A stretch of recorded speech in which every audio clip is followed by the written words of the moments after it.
Hi, I'm Terrell Turner, the host of the Business Talk Library, and today I have another great guest on. Now, this guest is been one person who's been featured in so many different media outlets. From, if you look at her LinkedIn page, you see Forbes, Money Magazine, Black Enterprise, and a number of others. And she is doing great work in the space of career coaching and diversity and inclusion. And I also had the privilege of hearing her speak a little over a year ago. So I'm excited to have Latesha Byrd on the show. So welcome to the show, Latesha. Hey, I'm so excited to be here. Absolutely. Now, before we jump into talking about, your business and the entrepreneurial journey that you've been on with your business, can you tell us a little bit about your background before you started the business? Wow. So, my background before I started the business, well, first, I was born and raised in Raleigh, North Carolina.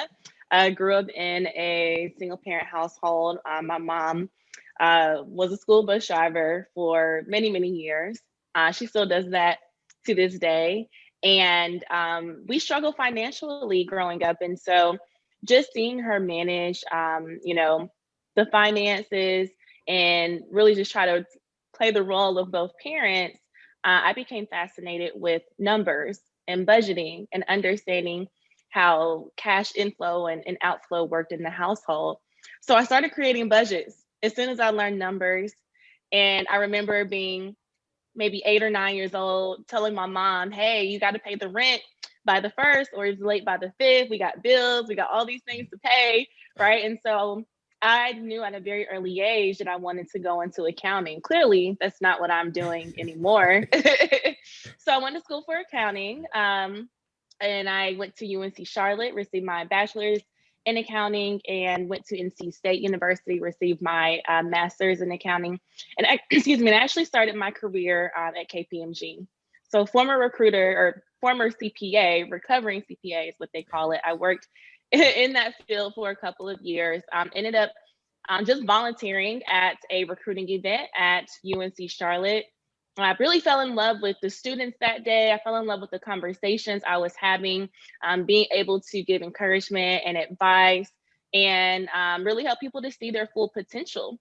And that was the day when I decided this is what I want to do. So I ended up making a career switch into recruiting.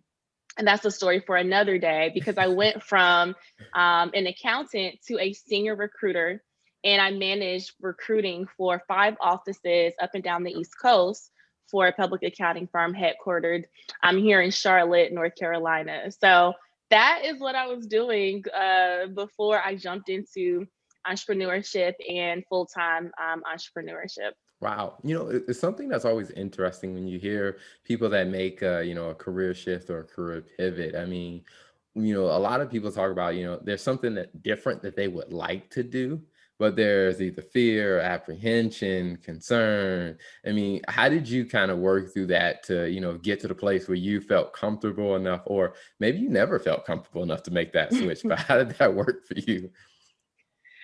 That is such a great question.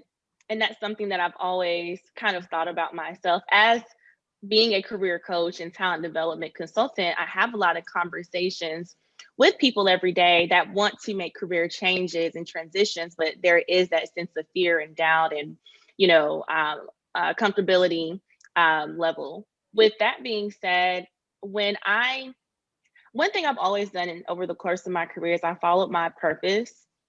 I followed what I am passionate about.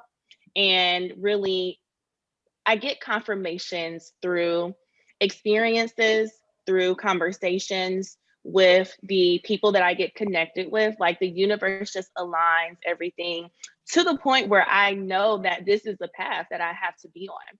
When I made the decision to switch into recruiting, there was no second guessing that. There was no doubting that. That was a must for me.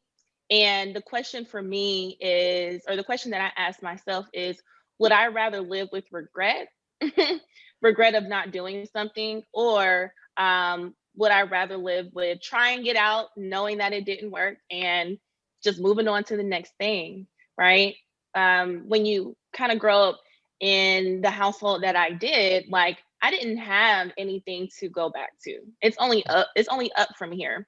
And so that's something that I've really had to keep, just in the back of my mind whenever I am pursuing something. And now as an entrepreneur, same way with my business and pivoting and trying new things and launching new services, I pay attention to what I like, what matters to me, and what problem do I want to solve in the world. Mhm. Wow. I think that is an amazing, consistent, you say philosophy that I've heard from a lot of entrepreneurs that talk about, their business is really going back to, what's the problem that I'm solving?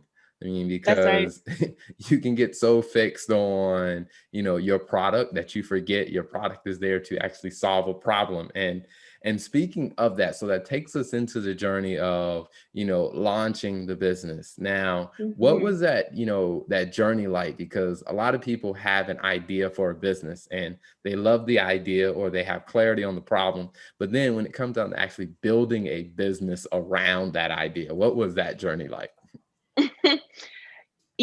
My business really founded me. People say that they found their business, but when I tell you my business started off as a hobby, and then I realized that this was something that I could actually monetize. And that's how it started. When I was in college, I had 5 internships. Wow. Oh yeah, I was working hard, but that's all I knew. I've been working since I was 15, right? That's why I'm trying to retire by like 45 because I've been working for a minute. Um, so I had all these internships. I went straight into graduate school. I was extremely just focused and committed, maybe a little bit too focused in college. I had some fun, but I'm like, dang, I could have partied a little bit more. Like, I didn't have to go that hard, but it really set the foundation and set me up for just being a role model and an example to people. So with that being said, I had classmates, friends, my sorority sisters, they started reaching out to me for advice. And they were like, hey, you got into graduate school.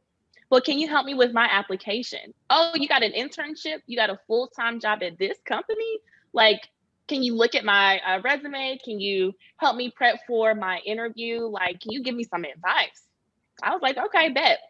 Right. Started helping people, started seeing results from that, new jobs, getting into the programs that they had been applying to before and weren't getting accepted into, getting salary increases. And once I realized that, I said, okay, the next person that comes to me, I'm going to charge them. And that's how it started in 2015. Oh, And launched my business. Yeah, launched my business, really focusing on resume writing, LinkedIn writing, interview coaching. No longer offering those services anymore because I, again, realized that there is a bigger problem, which was that people did not know what they wanted to do in their career. One, because they lacked the clarity, and two, they lacked the confidence, right? They didn't think that they actually deserved the things that they wanted or that they didn't have the right skill set. And so once I realized that people really needed help with the mindset, they needed help with being supported and encouraged and being held accountable, like that's when I said, you know what, I'm actually going to shift into career coaching.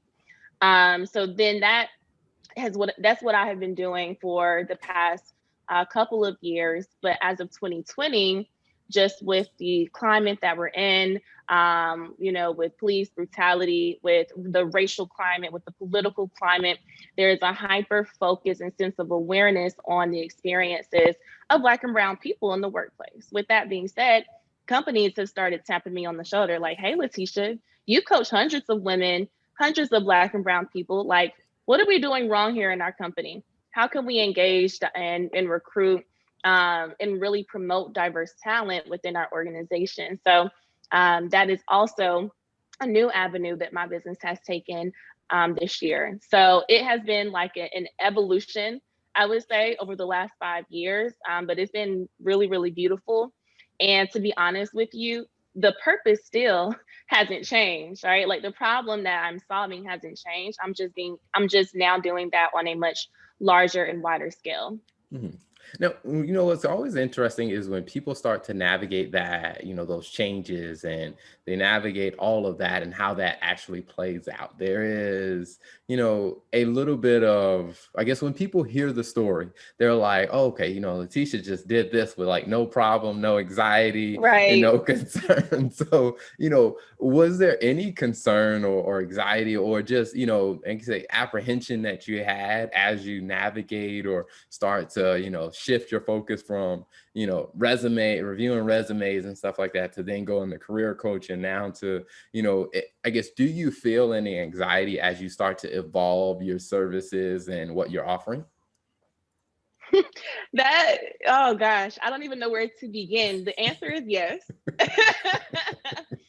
The answer is yes. I have been in business now for 5 years, and I will say that I am now more confident in myself and my abilities than ever before. Um, has it taken me time to get there? Absolutely. But I think something that is really key for me is if I am pouring into people every single day, if I'm telling them, hey, you got to be confident when you're going after these opportunities, you have to gas yourself up. You have to know that you deserve it, right? I have to also be able to lead by example. So recognizing that, I feel like I don't have a choice, but I think that is, hard being a Black woman in America, is that we don't give ourselves grace a lot, right? I'll say also that I started going to therapy over a year ago, and that was really a life-changing experience for me, to really kind of heal my inner child, to learn how to practice, self-compassion along the way, because I used to be very hard on myself and very critical of myself. But now when, people give me compliments, when they say kind things, when my clients or the ladies in my membership club, you know, brag about being a part of it and that they've gotten new jobs and salary increases, like I accept that, and that's the fuel that keeps me like pushing and moving. I really don't center myself in my work. I center my clients, I center the people that I'm here to serve, because I know it's bigger than me.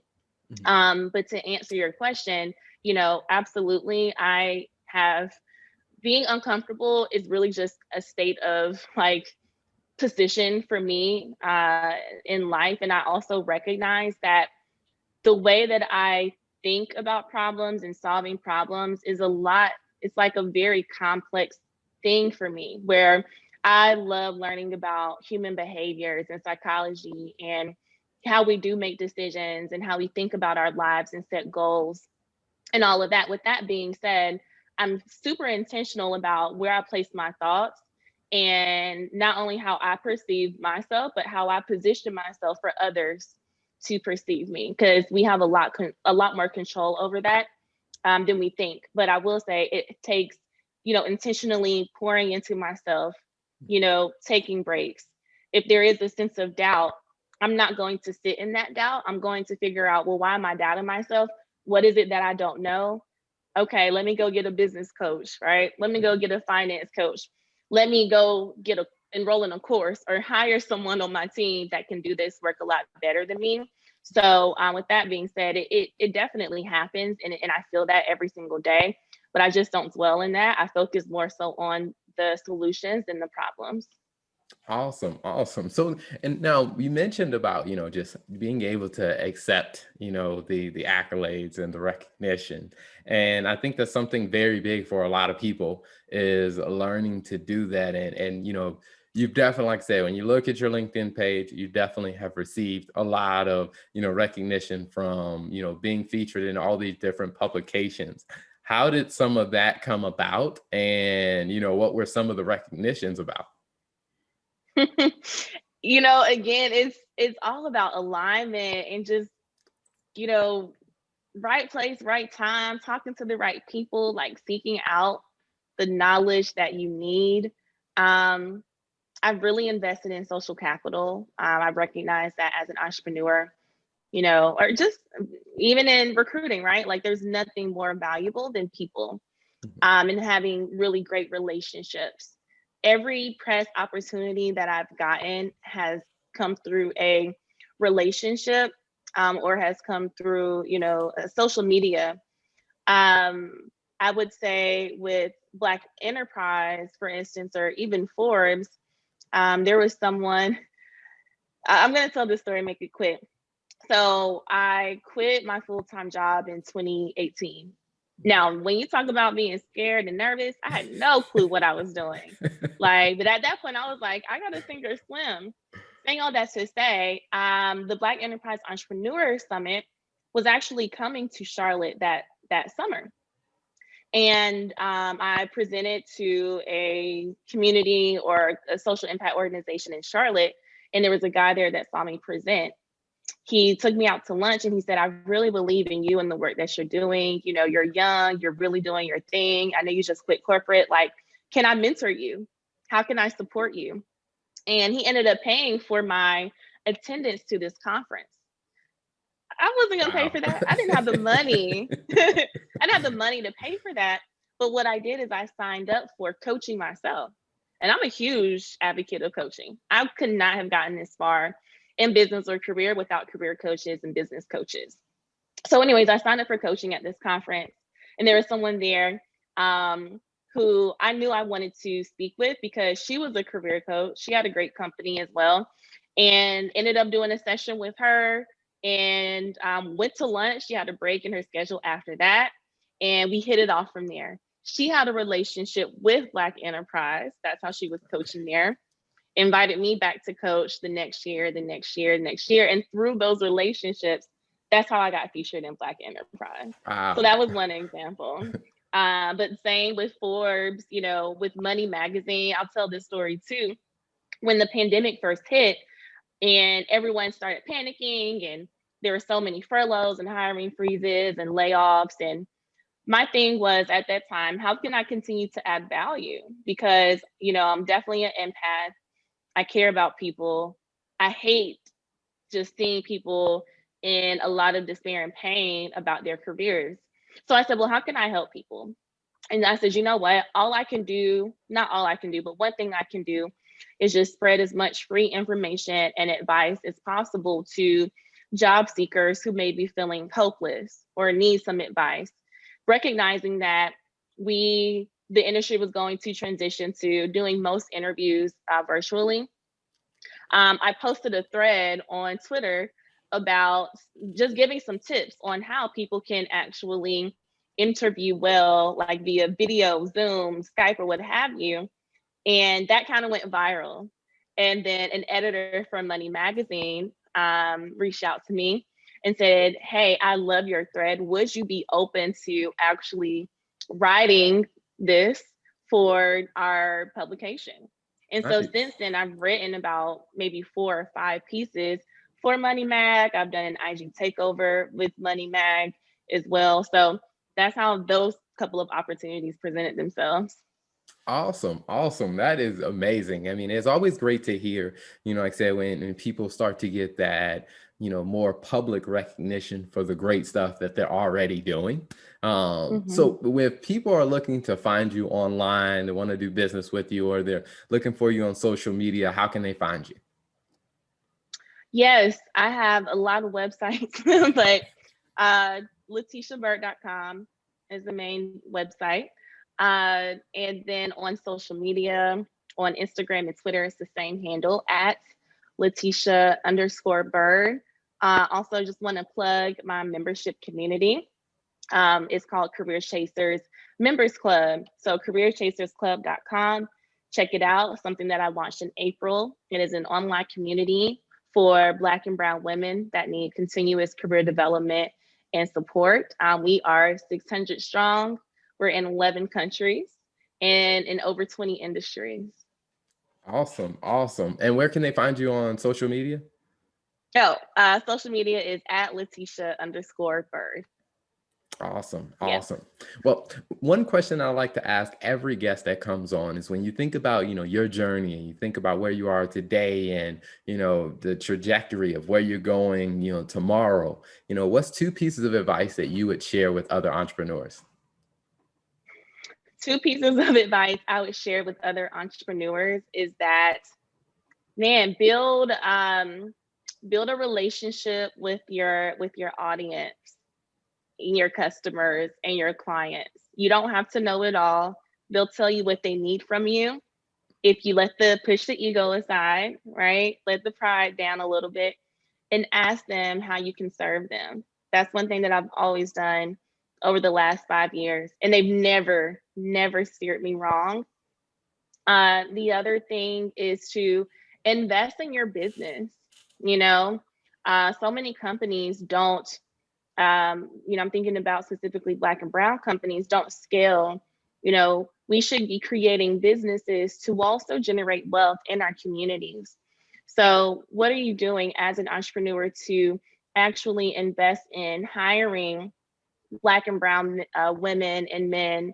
How are you using your business to even provide some philanthropy or community support?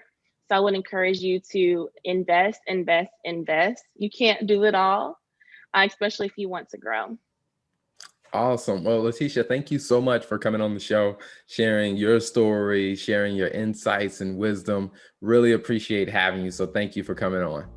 Yeah, thank you for the opportunity. Thank you for tuning in to the Business Talk Library. If you like our content, be sure to follow us on social media. And if you want to see more of our exclusive content, you can subscribe and become a member on patreon.com/Business Talk Library. Hey, the Business Talk Library is the place where business makes sense.